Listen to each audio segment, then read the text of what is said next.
Good morning. Good morning, everyone, and welcome to season 10. 10 seasons. I can't believe it.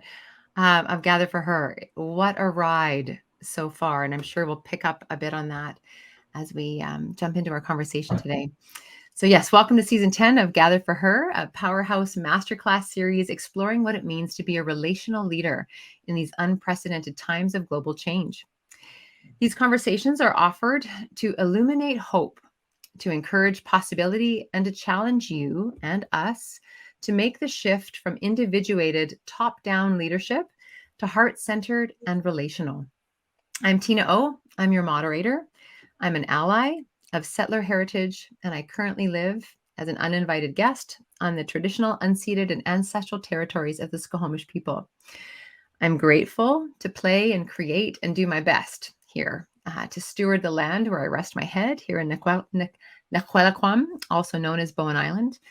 And I'm grateful to be in circle this morning with my co-conversationalists, Christina Benti, who's not here with us, but isn't here with us in spirit, Charlene Sanjenko, who is here, Kelly Beatty, who'll be joining us later, Sharon Marshall, who's not with us today, and Janet Mohappy Banks, and of course, our guest changemaker today, Kari Lockhart. And in case some of you are new to us, Powerhouse champions relational changemakers and their organizations. We offer hands at your back support as you accelerate the social impact that you're here to make. And our impact media producer of Gather for Her is Regen Media, who invites us to take the power of media into our own hands by supporting stories that heal, regenerate, uplift, and transform.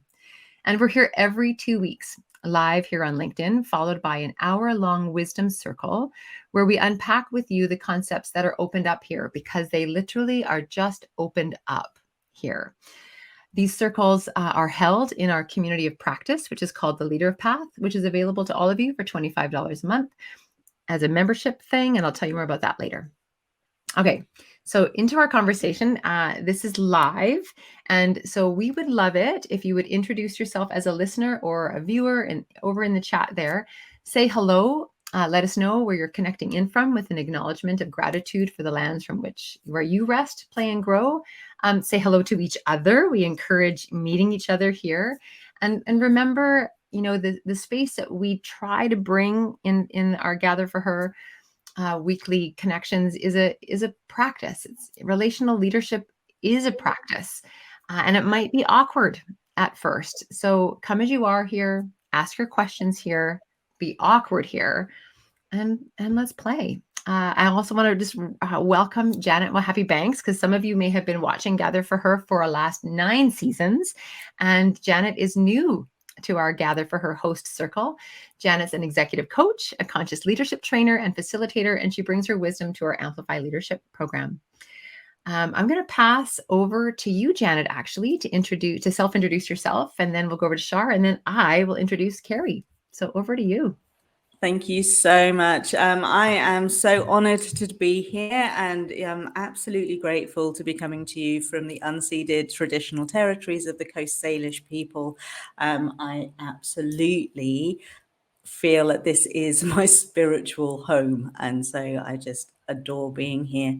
As Tina said, I am an executive coach, a conscious leadership development specialist, and it's my job in the world or my calling in the world, really, to help leaders to lead from their hearts and to help everybody within their teams and within a greater environment to just lift everybody to their greatness. Thank you so much for having me, and it's an absolute honor to be a co-host today.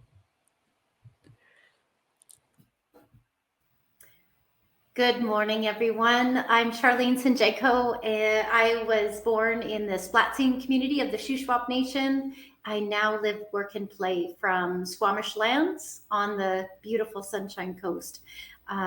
It's my pleasure to be a part of a braid that is deliberately walking beside leaders and changemakers.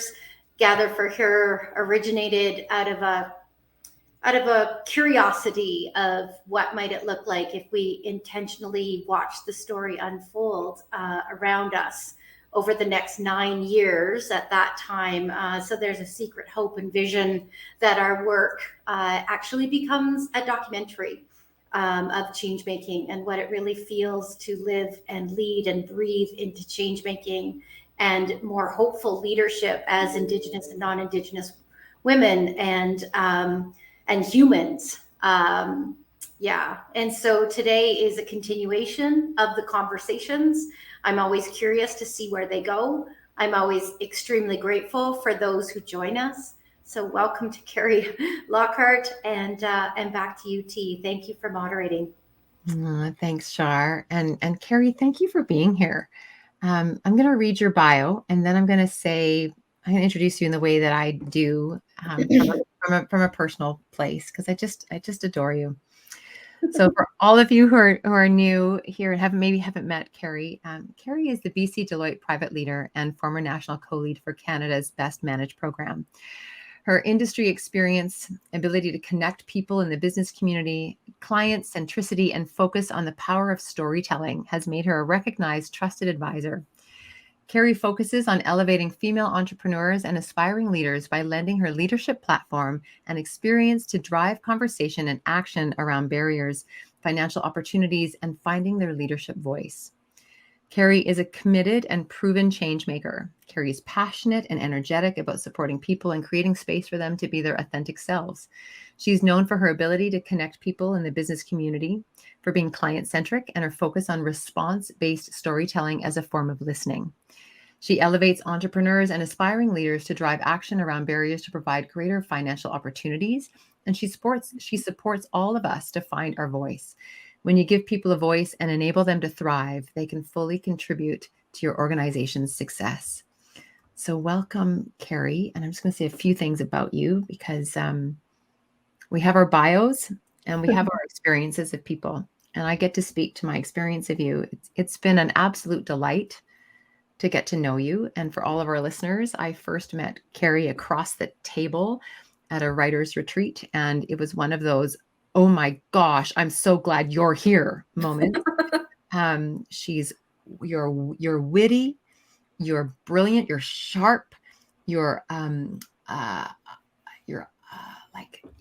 driven, you're on it, and you're uncompromising in the beauty that you know is available in this world of numbers and all the things that you do in Deloitte and impact.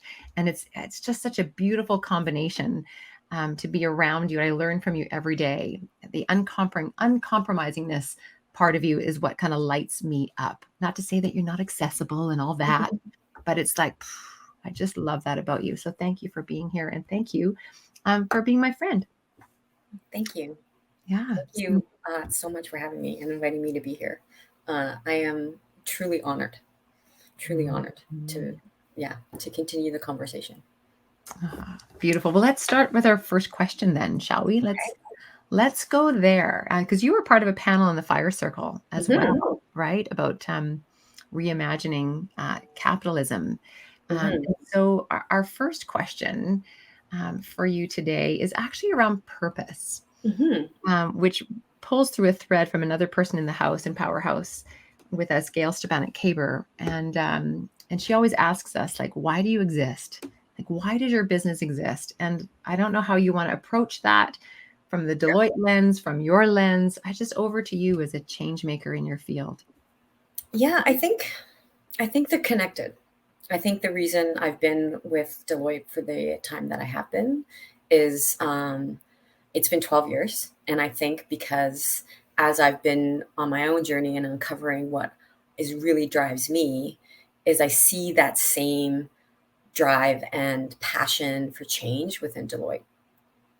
A lot of times people hear Deloitte and they automatically think of accounting and tax. However, our organization is much more than that. We've grown to be the largest consulting firm and professional services firm in the world. Less than 50% of us actually have an accounting designation of any kind. And that is completely different than any of the other, what we call the Big Four. So we really look at advisory and consulting. And what I love about Deloitte, and as it connects with me, is it is uncompromising in its willingness to try. and to push limits on what is the latest thing that we're talking about, what is going on in corporate Canada and in corporate culture around the world, and we help to push it. So Deloitte's overall global purpose is to make an impact that matters. And whether that is matter on our corporations, but in particular, it's around our people, it's around our communities, and it's around our climate. And it's a broad statement, but if you actually really feel it in your heart, we want to do something. And with that, we're willing to try and fail and push again and try and fail and push again. And because of the reach of our organization, we have an incredible ability to push other organizations to do that. And I see that every day. I'm just going to, Yeah. I want to open up the try word. Although, is your mic off, Shar? Do you want to jump in? Was that you? I would love to, but I'm sure Janet's chomping as well. But I love how you reflected being an intrapreneur within a global company that I have a very high regard for. I know a number of folks in Deloitte. And if there's not that alignment, you wouldn't be there 12 years later. And I think that's really important to echo. I just want to put a little not an apostrophe, an exclamation mark. Where I'd love to jump into is I'm curious about where the bravery and the courage might come from to try, because that is the underbelly of transformation. We have to be willing to try. Yeah. Companies say all the time that they're innovative. You got to be brave to be innovative. If you don't know if it'll work, you're not innovative. And in that, you're now recognized as an industry leader. So you're modeling bravery to others. And I just hold my hands up to you. I really do, because you're speaking our powerhouse language. Yeah. So where does that bravery come from, do you think? Like, how did you get there? I think, honestly, for my personally, I love Tina to death. And it was the one time this question she asked me, and it's like, what were you given for free? And we talked about it, and we kind of went around the issue, like not issue, but discussion. And we really came down to it is around curiosity and adventure and just always trying things. And that was literally given to me for free. It was just embedded in with me. And there's so many different stories of when I was a child of that, I would do that. And thank goodness I had parents that encouraged that, that just kept, there was a lot of moments of, it's okay, maybe you shouldn't raise your hand so much in class. Maybe you shouldn't do this. And, I'd come home and I'd be crying, and my dad would just be like, well, what's going on? He's like, don't let them ever dampen your voice. And there was times, for sure. High school, horrible. Dampened voice, for sure. Right? But then university starts to come out again, and then you start to see that other people appreciate you doing that. And then that gives you the courage to keep going. And it's not easy for those of us that there's lots of whispers and lots of things that go behind. And it's hard. But I now look to my kids, and I look to other kids and colleagues, and I'm like, if I don't say anything and I don't do anything, and really appreciating and owning the platform I have, that took a long time to do. And I'm just now starting to go, I have a platform and I can use it, and I need to use it for everyone else around me. Whereas before, I think there was a piece that it was like, oh, it's me kind of, stepping onto the stage and bragging. That's not what this is about. Yeah, I love that. For me, what I hear is that when you do that, though, when you actually own the platform, you're actually giving other people permission to do the same. You know, like there's always like I was always the person to put my hand up and ask a question on behalf of the class. Yeah. You know, and you get all the tutting from the back because they just want to pack up and go. But, you know, it's like, I know that this question is bugging me, so I'm sure it's bugging other people as well. Yeah. So for me, it's all about when you do that, when you do step into your power, you give permission to other people to do that as well. And yeah, I love that. And it is hard, like you say, it is hard. And you do get the criticisms and you do get the, you know, like shrink a little bit. Yeah. So how did you get over that whole, you've got to just shrink down? I know that your parents were there supporting you, but it's still difficult, even when you have, you know, like that background of, come on, you can do it. When you're in the moment, what was it for you that allowed yourself to do that, to give yourself the permission, to give other people the permission? Yeah, I think it's, as I said before, it was like with the conversation I had with Tina, it's so ingrained in me at times. I remember very distinctly, I had a conversation with a fairly senior partner, and I would say he's a friend. And at a point, he basically said, you kind of need to tone it down a bit. And it was the energy and the passion, right? Like, I talk with my hands. I wear bright colors. That's just me. And it was like, I tried to kind of like, hey, I need to be in the corporate suit and I need to kind of be a little bit more reserved. And then someone would say something in a meeting and I'd be like, what? That's insane. And I'm like, and I'm like, oh, okay, right. I'm supposed to not like hold it. And I couldn't. And especially when it was particular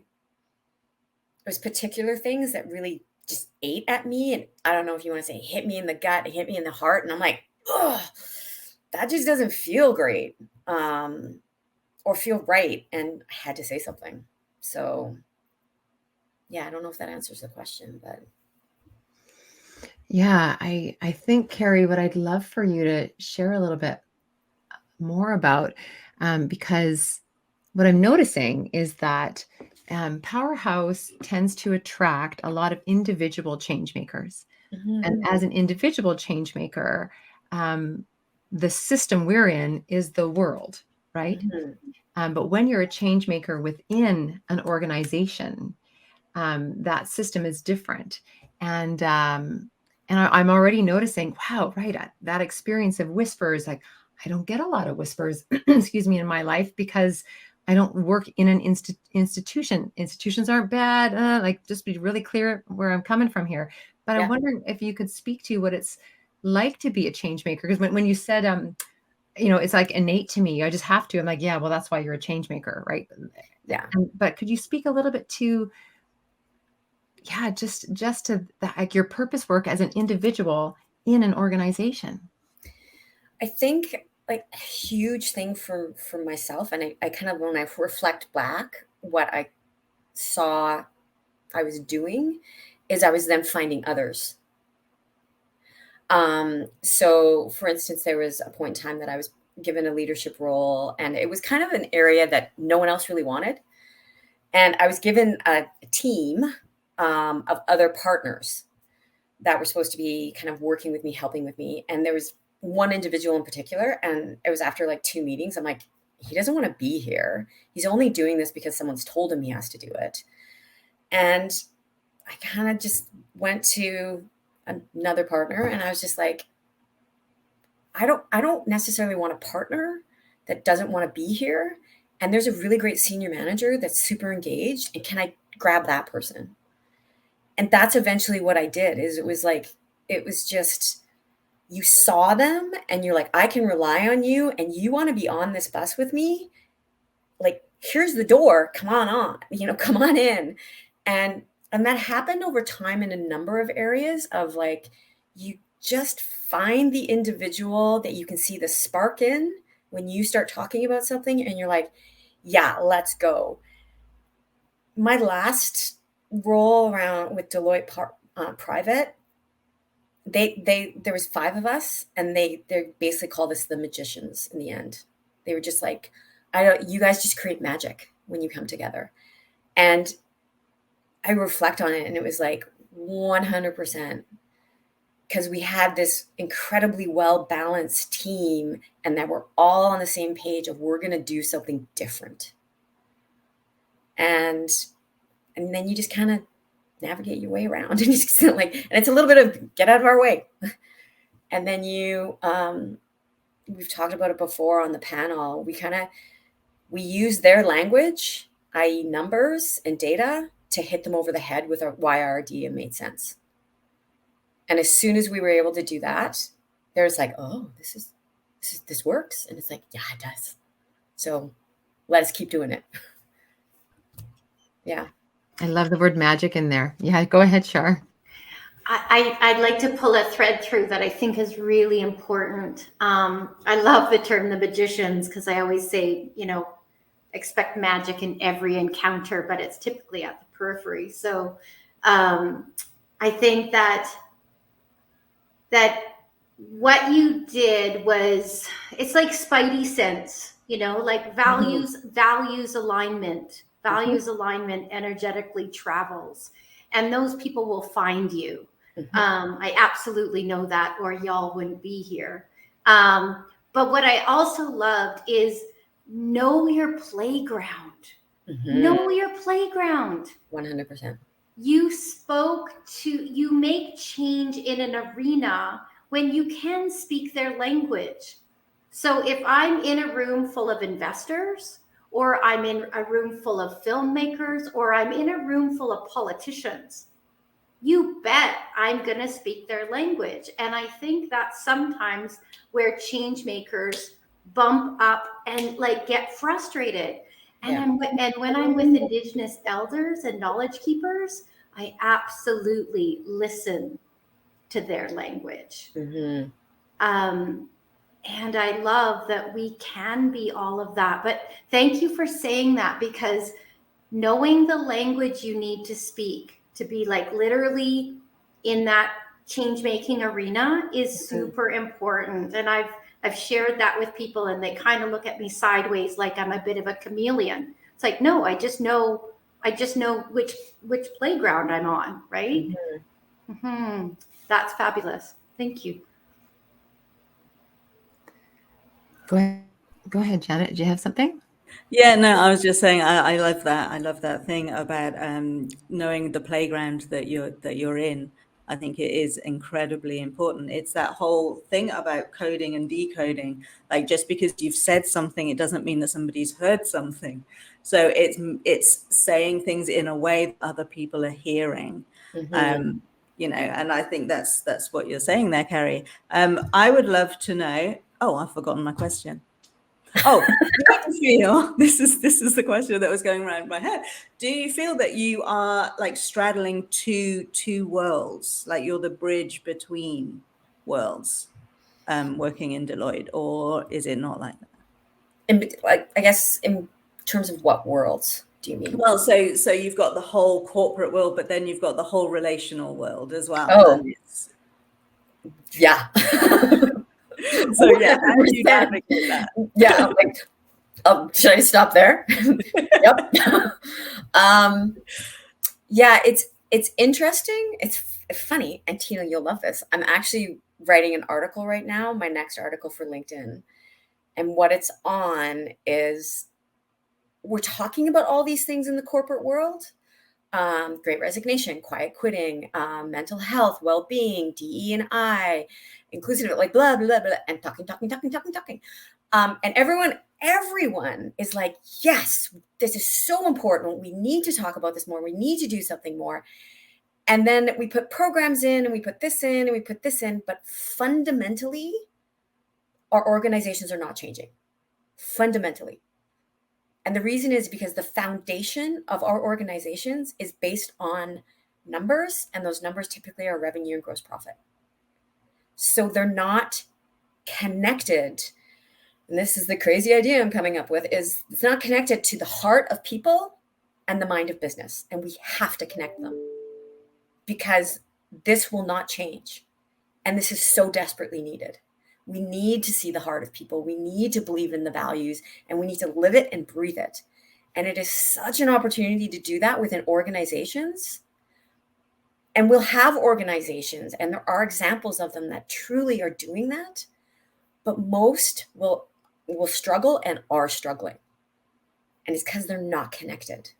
Because you're going to get pressure from investors. You're going to get pressure from shareholders. You're going to get pressure potentially even from, in my business, it's pressure from other partners saying, we're going to spend how much money on this? What about what I'm taking home in my pocket? Like, that's affected. So we have to connect them. And that's what I'm straddling. How I think about it. Wow. It's one thing I'm going to speak for the three of us here for a second, for the three of us who are, entrepreneurs out here, to connect our profit with our values. We're very nimble as individuals, or even small organizations can be nimble, but to try to move a large organization, it takes, I don't know, what do you want to speak to? Does it take patience? Does it take perseverance? Does it take 2x4s over the head? Like, what does it take to what are you noticing? What can you share with us? It's definitely patience, perseverance. I think another part of it is trust. Trust the leaders around you. And don't get me wrong, it gets frustrating. And I talk to other organizations, and especially in my world, I talk to a lot of high growth tech companies and biotech companies, and even they struggle with it. And their organizations have 500, or 50, and they struggle with it because there's these other pressures. And I think, unfortunately, we've been working this way for so long within organizations and business. And Janet, I think the last time we were on the panel, you brought it up really beautifully. It always hasn't been this way. Like, the supremacy of shareholder value really only came in the 80s and the 90s. The idea of layoffs back in the 60s didn't exist. It wasn't a word. And now I know, it's like, huh? And if you go back and you think about it, and it's like what you heard in organizations in the 50s and the 60s, it was job for life, and they took care of their people. So we've done this to ourselves. We've created this. So we can uncreate it. We can change it. I'd love to jump in for a second, because I actually want to say, and it takes time. Yeah. Because I worked within an institution 20 years ago. And I think what is different now, 20 years later, and will be very different 20 years from now, is there is a recognition as well as a reclamation that what got us here is not going to get us there. And every leader, I bet you if we had 100 leaders in the room, they would agree to that statement. Yeah. That wasn't what was being said 20 years ago. I think we have to remember that we are playing a long game. Mm-hmm. And that is back to Janet's comments on the panel. What my Indigenous teacher says, Shar, what we're experiencing right now is a blip in history. It's like a 100-year blip. This is not the norm. We have gone off kilter for the last 100 years. And he's brave enough. He is a 40-year change maker, but what he invested in 1980 is coming to life now, 40 years later. We've gotten so short form. And so even for myself, it's like, I've been in this game for 20 years. I can't wait to see what happens in the next 20 years. We've lost our generational view. Mm-hmm. But what makes me excited is that change will happen now, because time is on our side. There is an openness like I've never experienced before. There is an openness. And I think with brave leaders like you at the heart of it, that is with that openness. Yeah, I actually find it pretty hopeful and pretty exciting. It's like, buckle up, here we go. Love it. And thank you. I appreciate that. There might be some new people joining us because we're just on the half-hour mark. So I just want to take a minute and just welcome you. If you are just finding us here on LinkedIn, this is Gather for Her, and we're here with Kari Lockhart. Gather for Her is a powerhouse masterclass series unpacking what it means to be a relational leader in these unprecedented times of global change, brought to you by Powerhouse and produced by Regen Media.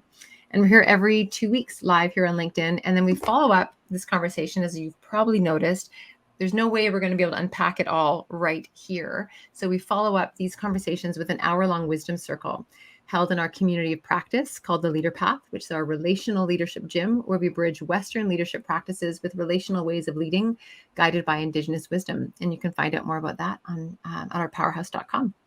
And again, this is a live conversation. So please introduce yourself in the chat. Let us know where you're connecting from. And let's go back to you, Kari. And I want to pull at that initial piece of it wasn't always this way. And I'm just going to pop over to Janet and just see if there's anything there, because that happened in the panel conversation that we had pre-Fire Circle, and just wondering if there's something else present here for the two of you. Are you coming to me? I'd just like to reiterate what everybody's already said here. We need to be playing the long game. You know, like for so long it has been just like this instant influencer, instant celebrity kind of culture that, you know, you just like overnight success type thing. But what people forget is that overnight success is generally years and years and years in the making. We need to, I feel that, we are playing a longer game now. And like Shah said, I think there is a new opening. The consciousness of the world has changed. You know, I don't think there can be a denying of that. I would love to take it back to what Kari said about connecting the heart of people with the mind of business. I absolutely adore that. And what I'm reminded of is that I think what's happened over these last 40, 50, 60, 100 years is that even within a single person, the heart and the mind have been disconnected. You know, this is a lot of what I do in my work, is reconnecting that heart and mind of an individual. So when you go from, okay, so even the individuals aren't fully connected, how then do you transfer that into connecting from a personal heart to the mind of a business? I just think it is so needed and so vital. But how would you do that, Kari? I'm so glad you asked that question. It's so interesting because that literally is like what the article then goes to. I was listening to a podcast, Brene Brown, love her to death, and I obsessed with her. But one of her guests basically said, and I can't remember her name off the top of my head. Anyways, I'll think about it so we can link later on. Basically what they were talking about was about transformational and courageous leadership. And they really were getting into, to do that, you have to create a sense of belonging. And then as they were talking, it was like, this isn't just transactional, this is transformational. And wait for it. To do transformational work, as a leader, you have to have done the work yourself. So it's like to truly connect with people and to create a sense of belonging, which is really what we're talking about. If you haven't done the inner work yourself and you don't really know what's in the heart and the tears and the messiness of all of it, you cannot do this. Because how can you really connect with a person and have empathy for them if you've never done it for yourself? And I literally was walking the dog and I'm listening to this and I'm like, oh my God, that's what it is. So many organizations are doing transactional, check the box, got it. That's not what this is. And if you haven't done the transformational work yourself and haven't cried for 2 weeks because you're bringing up trauma, big T or little t, whatever it is, you can't do this. And I'll be that blunt with a lot of people.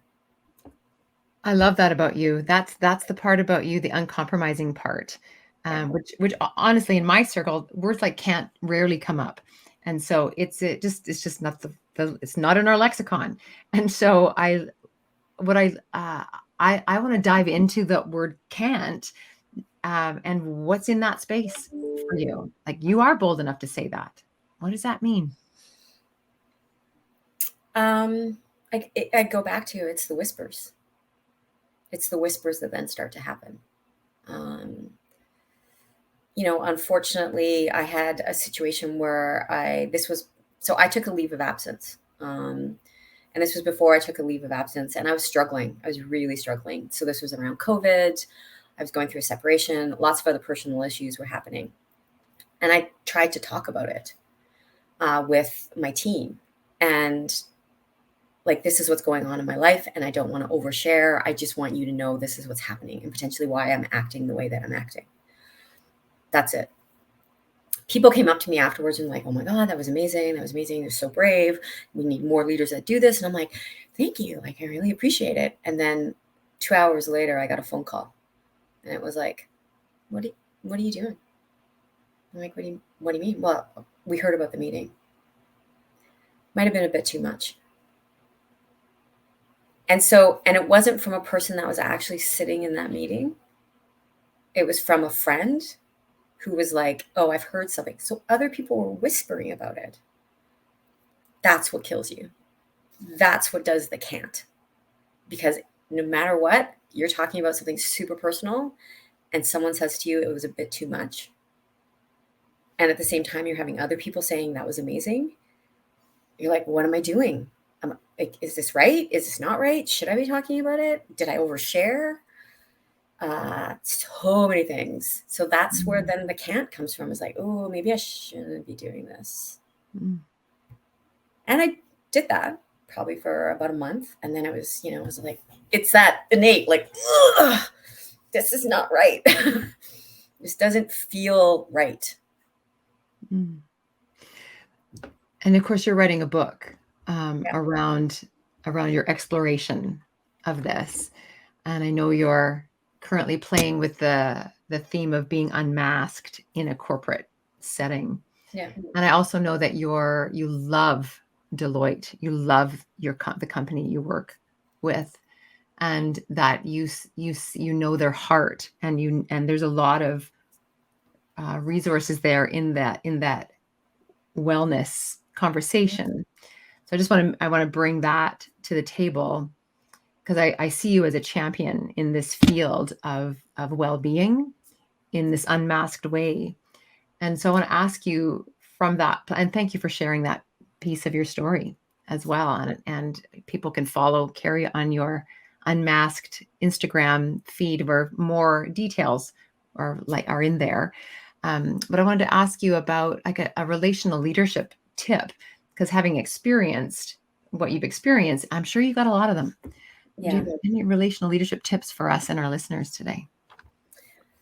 I think a big part of it is, there's so many, but I think it's really trying to listen to people, be present when they're talking to you. I see that often. It's like, I'm hearing you. And I guess, I don't know if it's that difference between sympathy and empathy. Like sympathy is there. I'm sorry. Empathy is tell me more. I want to understand what's really going on with you. But for actual leaders, recognize you have to truly be authentic to yourself and what you're comfortable talking about. I have over time figured out what I'm comfortable talking about, I talk about my personal life quite a bit. Others may not feel comfortable with that. That's okay. That's perfectly fine. And you can say that, I want to talk more about what's going on with me. You may have noticed that something's going on with me. There's personal issues. This is how you can support me, and leave it there. But going completely not saying anything to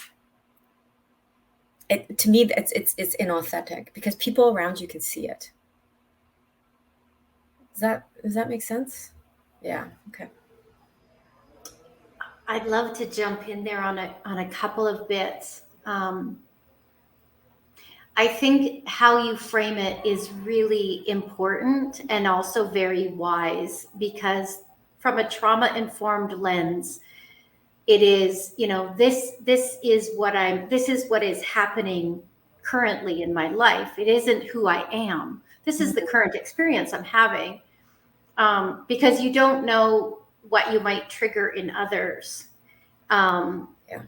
And then the other piece that I want to just, if in any way I can fuel some energy, is I'm going to suggest and invite you to think about those whispers as well-being whispers, because it circles back to our first part of our conversation, in that unless change happens, unless we're brave. So you obviously said something that mirrored something to someone else that they were a bit uncomfortable with. That's how change happens. And there's a saying in my language, heal myself to heal others. And if we're not willing to do that, it has to start with self. And I've been singing that for years. We keep expecting broken leaders to make good decisions. And until we have whole healed leaders, the decisions won't get better. So I look forward to your Unmasked book. Thank you.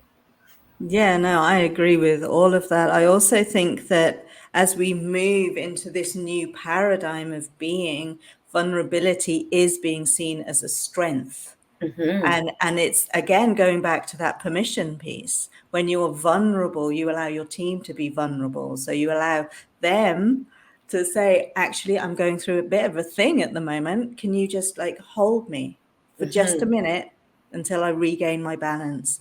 And unless leaders are able to do that, and it does take strength, it does take doing the inner work in order to be vulnerable. Yeah. And so, the whispers are possibly from people who are in the old paradigm of being, where vulnerability is a weakness. You cannot show weakness to your subordinates. Yeah. Oh, 100%. Yeah. And so it's like Shah says, to get that change happening, it does take it from coming from the top. Leaders have to show the vulnerability first. And I think you're fantastic in doing that. Absolutely. So I'm curious now, Kari, as you continue to unmask and unmask and unmask, and speaking up and encouraging more authentic sharing, in and around you. This wasn't on our script, but it's where we are. What's your hope? What's your, when you envision the new paradigm of walking into the office every day? What do you see in this unmasked place at Deloitte? Oh my God, that's a really good question. It's interesting, because I don't know if I necessarily see it. It's more feeling, right? It's more of home. Like I belong, and I can challenge and others. And I think it's like I can then see others challenging, and they are completely comfortable, and it's a banter. It's like, well, I think maybe that, like that type of engagement where someone doesn't hold back in any way. They're respectful, of course, like, but, and that feeling of just, at home, comfort. That'd make me want to go to work. And I do love going to work. Yeah. But like that beautiful, just a beautiful invitation for us to, as all change makers watching this, wherever you are in your ability to affect change in your organization. It's a beautiful invitation for all of us is, how much more home how can I contribute to this space so it feels more like home for everyone? Yeah. Yeah. And I think the amazing opportunity for myself and within my organization is the change that we can affect for other organizations. And we are talking about this right now.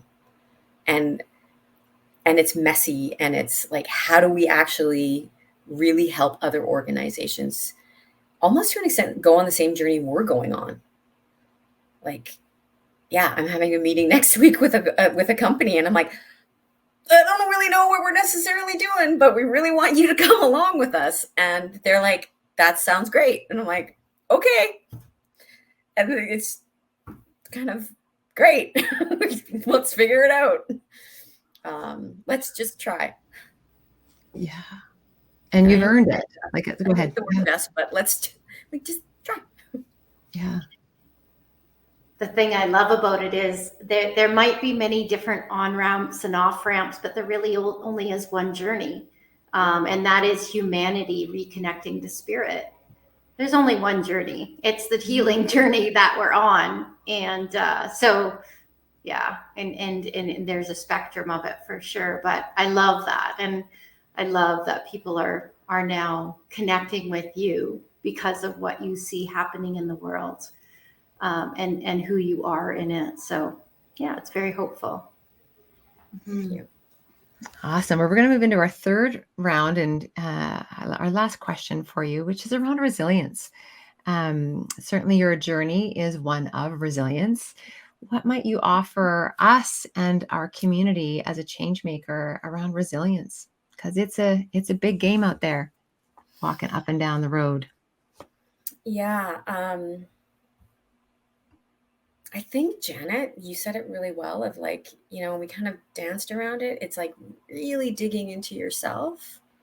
To be truly resilient is you have to truly know what's at your core, what is potentially unique about you, what is your gift, what is your medicine to give the world. Tina, you and I have talked about it, is what is your medicine is often also your medicine to give the world. And knowing that, like, at your core, and keep digging until you get to it, that's the key. Because then when you have that, you always go back to it. You constantly go back to it. And this is the right thing to do. This is here. So this is hard, getting pushed down a bit, but nope, this is the right thing. This is here. This is right. Keep going. And I think that's not a great way to describe it, but that's the resilience. When you have that. And I think probably between the four of us, what we've observed in various different conversations and different interactions with a lot of people, unfortunately, a lot of people don't have that. Like, they don't know what's really at their core and their uniqueness. Janet, that's probably why the work that you're doing is growing, because more and more people want that. They feel off and they don't know why. Right? Were you in our last conversation, Kari? No. Because that literally came out of Hillary Sampson's mouth. Yeah, that's amazing. Wow. Who was also on the same panel with you and Janet. Yeah, the system of I remember. capitalism. Yeah. Wow. Well, this is our opportunity now to close our circle with what we're leaving with today, and we can give ourselves a bit of time because there's a lot in the space. I think I'll go first. That works for everybody. I'm back on the word of uncompromising, and the medicine side of uncompromising, because of course there could be a poison side too. But it would connect the dots for me when you said feeling at home and being able to show up in your allness, unfiltered, not unfiltered, but but like your wholeness was seen. I was like, oh, that's the medicine of uncompromising. It's actually authenticity and creating those spaces and making sure that me as a leader, that I'm fostering spaces where people feel safe enough to bring their whole expression into the room, where magic happens. Back to your magic team. So I'm leaving with the gift of uncompromising today. Yeah. Thank you. Yeah. Amazing.